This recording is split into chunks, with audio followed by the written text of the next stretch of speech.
Welcome to my 30-day sleep challenge. I'm Amy Schanandore, your wellness and sleep advocate for this 30 days. This week I'm diving deep into the realm of bad sleeping habits, and trust me, this has been a perfect week to tackle this topic as I've had quite a busy schedule myself. Let's just say it's hard to get a good night's sleep when you have to pick up your son at 2:30 in the morning after a bus breaks down. This is just one example of how crazy things can get. So let's talk about specific habits we often fall into, especially during those hectic weeks. One of the culprits is watching TV right before bed.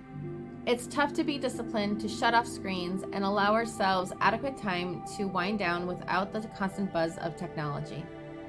This discipline is crucial to unwind our overstimulated minds and avoid the pitfalls of blue light, as discussed in my previous videos. If you are someone that just gets distracted and the time gets away from you, start setting an alarm that will alert you it's time to shut off the devices and start your routine for the night. Or have a screen time limit set that will automatically shut off your device. This will help take off the full responsibility to remember off your shoulders, which in turn will decrease stressing about it. Another bad habit I find myself doing is reaching for those unnecessary treats, either sweet or salty. Not only can these be signs of hormonal imbalances for some, but for me, it's often out of boredom, just mindless eating. According to the Sleep Foundation, eating meals up to 2 hours before bed to curb those hunger systems may actually help you sleep better. This is a personal routine that you will need to decide if it's right for you, and this does not include anyone that may have medical reasons that may or may not require them to eat something before bed. Understanding the risks and benefits is crucial. Eating the right types of food and avoiding specific ones are going to be key.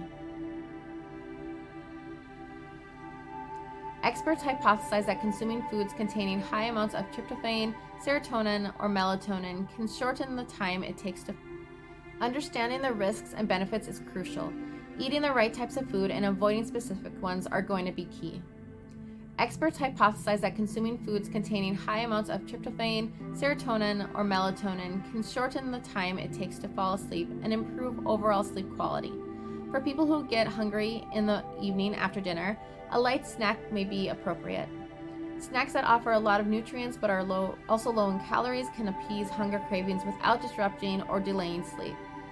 So choosing a nutrient-dense food versus the high salty, sweet options would be the best in this situation. Now for some of the risks. Eating too close to bedtime is related to gastroesophageal reflux, also called acid reflux or acid indigestion, and can cause heartburn. Avoid this by not lying on your back immediately after eating. Eating too much close to bedtime can affect sleep quality. Research shows that eating high-calorie meals with large amounts of fat or carbohydrates less than an hour before bedtime can extend the time it takes you to fall asleep. I know that I feel way better overall when I just avoid those extra snacks. That is not a necessity for myself.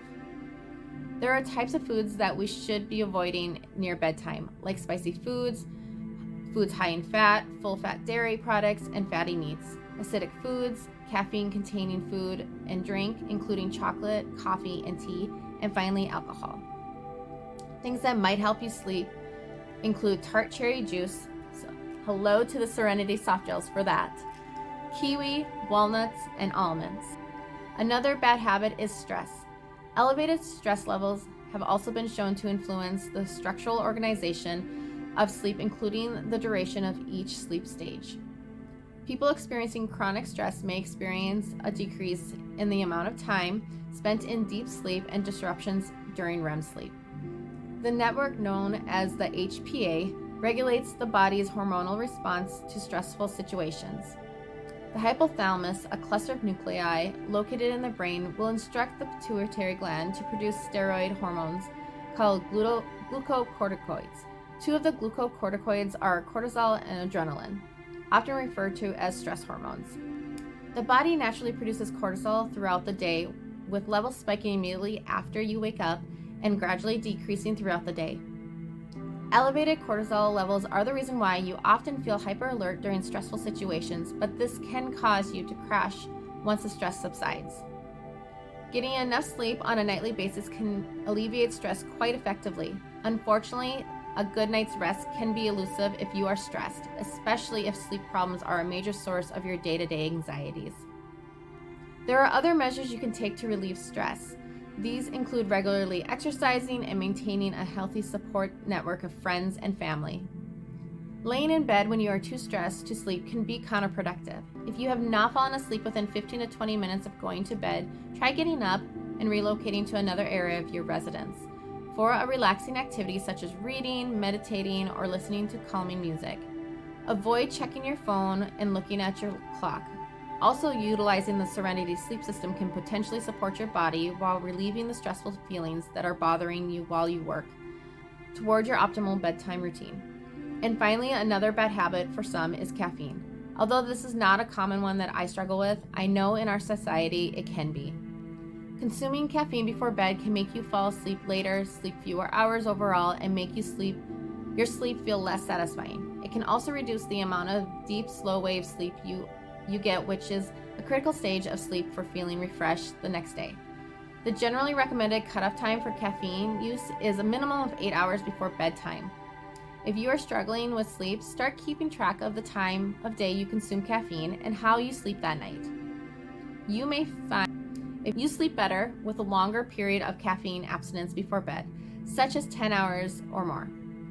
Also, knowing other ways to promote energy naturally will help you avoid this as a common bad habit. doTERRA has amazing natural products to help with those slumps in the day, like the Mito 2 Max supplement or peppermint wild orange essential oils are just a few examples. No matter how crazy your life is, it's most important to prioritize yourself for the majority of the week, which is easier said than done. As a mom of 5 myself, finding the me time usually gets thrown out the window. I am the perfect example of having to rewire my brain to take those quiet moments, even if it only starts at 10 to 15 minutes in the evening. The impacts are huge, but remember to give yourself grace. We as humans are not perfect and will tend to resort to the easy ways even if they aren't the best practices for us. Every day is a new day to get into a good routine. Start habit stacking something you currently do every evening that starts your sleep wind down time, and stack it with a new healthy habit you want to start getting into a new routine. Soon the new habit will just become second nature and you will be building a solid sleep routine for a better night's rest. I want this to be an ongoing conversation. Share your own experiences with bad sleeping habits and your solutions in the comments below. And let's navigate this journey together. Check out my final video during this 30-day sleep challenge next week when I break down my overall results from the last 4 weeks. Remember to hit the subscribe, stay positive, and let's turn this week into a turning point for better sleep. Until next time, dream big, sleep tight, and let's conquer those Z's.